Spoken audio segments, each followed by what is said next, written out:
কি খাচ্ছিস? হ্যাঁ, আমরা যার বিরুদ্ধে আন্দোলন করে বেড়াচ্ছি তুই তাই খাচ্ছিস এখানে বসে বসে? বলো। আরে তোর বললাম যে আরাফাতের একটু সকাল সকাল আসতে বল। অফিস বন্ধ হয়েছে, এখন একটু এনজয় করবো, একটু ঘোরাঘুরি করবো, বসবো, একটু এটা খাবো ওটা খাবো। 3 বন্ধু 3 জায়গায় চাকরি করি, ঈদের ছুটি পেয়েছি, তাকে ফোন দিয়েছি, তার তো আসা উচিত ছিল আগেই। আরে ও হয়েছে একেবারে ঘর কোনো, ঘরেরতেই বেরোতে চায় না। বিয়ে তো নতুন, বোঝো না এগুলো? ওরে বিয়ে আমরা করিনি। তাহলে কি আরেকবার ফোন দেবো? নাই ওই যায় এসে। আসসালামু আলাইকুম। ওয়ালাইকুম আসসালাম। আরে সে আর বলিস নে, আমি তো ঘুমিয়ে পড়েছিলাম। এই কি খাবি বল, খাওয়ার জন্য শর্টকাট করতেছি, আগে খাওয়া পরে কথা। তোর পরামর্শে আজ যে খাওয়া হবে। তোরা দুইজন যা খাবি আমিও তাই খাবো, আমার কোনো চয়েস নেই।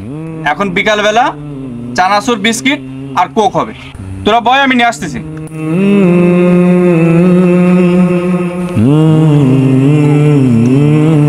রায়হান, কি আছে দোকানে? ঠান্ডা কি আছে? ঠান্ডা এই যে কোকা কোলা আছে ভাই।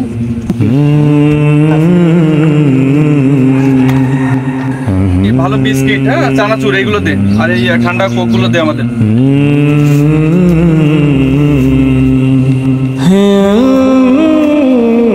আর একটা নেই।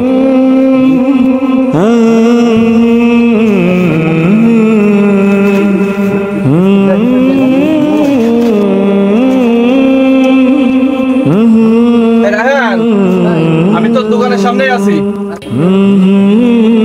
এই যে নিয়ে আসছি। ধর ধর, ঠান্ডা একদম বেশ ঠান্ডা। রায়হানের দোকানে আরো আছে, আরো বড় ধর।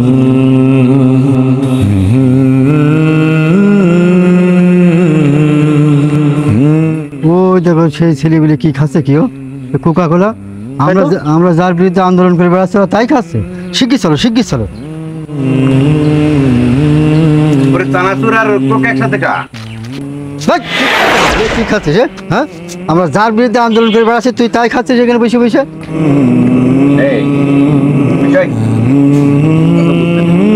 কি ব্যাপার চাচা, আমি ঠান্ডা কোক খাচ্ছি, আপনি কেড়ে নিলেন যে? তুমি ঠান্ডা খাচ্ছ, এইটা ছাড়া আর কোনোটা পাওনি। আমরা খাচ্ছি কোক, আপনারা এসে কি পরিবেশ সৃষ্টি করতেছেন? সমস্যা কি আপনাদের? আমরা তিনজন কোক খাচ্ছি, আপনার সমস্যা কোন জায়গায়? বাচ্চা আর খাচ্ছা এই সম্পর্কে কোনো কিছু তোমরা খবর রাখো? আপনারা কি বলতে চাচ্ছেন আমাদেরকে একটু খুলে বলেন। এটা হচ্ছে ইসরায়েলি পণ্য, আমরা যদি সেই ইসরায়েলি পণ্য খাই আমাদের বিবেকে একটু বাধা দেয় না? আমরা খাচ্ছি কোক, তা বিবেকে বাধা দেওয়ার কি আছে এই জায়গায়? এটা আমরা কিনে খাওয়া মানে আমাদের যে পয়সা ওরা ব্যবসা করে নিয়ে যাচ্ছে তার একটা পার্সেন্টেজ তো মুসলমানদের উপরে নির্যাতন চালাচ্ছে। ইসরায়েল, তুমি ফিলিস্তিনের দিকে একবার খেয়াল করে দেখো, আমাদের পয়সা নিয়ে আমার উপরে নির্যাতন চালাচ্ছে। এটা তোমাদের বোধগম্য হয় না? আমরা খাচ্ছি, আমাদের সেই খাওয়ার অর্থ দিয়ে ওরা ফিলিস্তিনের পরে সেগুলো দিয়ে নির্যাতন চালাচ্ছে। হ্যাঁ, আশ্চর্য ব্যাপার। এই খবরটা আমরা কেন রাখি? বিষয়টা নিয়ে আমরা তিনজনে কেউ অবগত না। আসলে আমরা কোন জগতে বাস করি?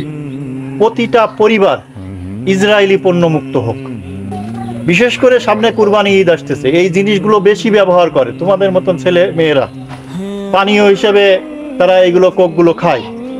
আমরা চাচ্ছি যে দেশীয় যে পানি আছে আমাদের দেশে যেগুলো উৎপন্ন হয় সেইগুলো তোমরা ব্যবহার করো, এটা বর্জন করো। ওই এক একটা পরিবার ইসরায়েলি পণ্য মুক্ত পরিবার হবে। আমাদের দেশীয় পণ্য খাক। যে আমাদের কাছ থেকে ব্যবসা করে সেই টাকা দিয়ে আবার আমাদের উপরে অত্যাচার করবে, নির্যাতন করবে, এটা তো আসলে হতে দেওয়া যায় না। ফিলিস্তিনের পরে যে অত্যাচার, মানে বিল্ডিং গুলো ধ্বংস করে যাচ্ছে, নারী পুরুষের হত্যা করতেছে, তাহলে ওসব আমাদের এই টাকার নিয়েই রই করতেছে। হ্যাঁ, আমরা যে পণ্য কিনে খাচ্ছি এর একটা রেশিও তো তারা পাচ্ছে। আজকে থেকে খাওয়া বন্ধ, খাওয়া বন্ধ করি, একদম বন্ধ।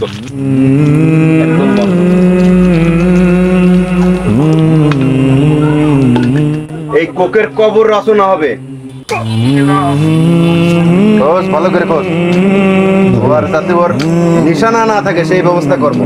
ভালো করে খোঁজ, মানুষ দেখুক কবর রচনা কর। ওরা যে কবর রচনা করবো।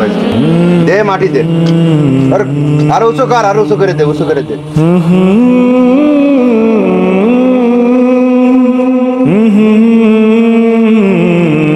আমাদের যত বন্ধু মহল আছে, এলাকা, প্রতিবেশী যা আছে সবাই কাছে তালিকা দেব যে ইসরায়েলি পণ্য মুক্ত পরিবার হব আমরা।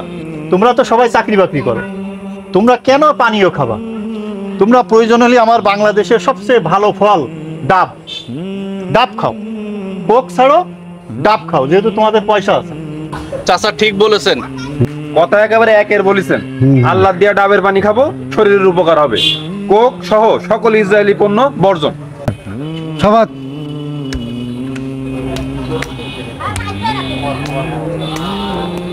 আমরা শপথ করিতেছি যে আমরা শপথ করিতেছি যে আজ থেকে আজ থেকে আমাদের পরিবার ইসরায়েলি পণ্য মুক্ত পরিবার হবে। ইসরায়েলি পণ্য মুক্ত পরিবার।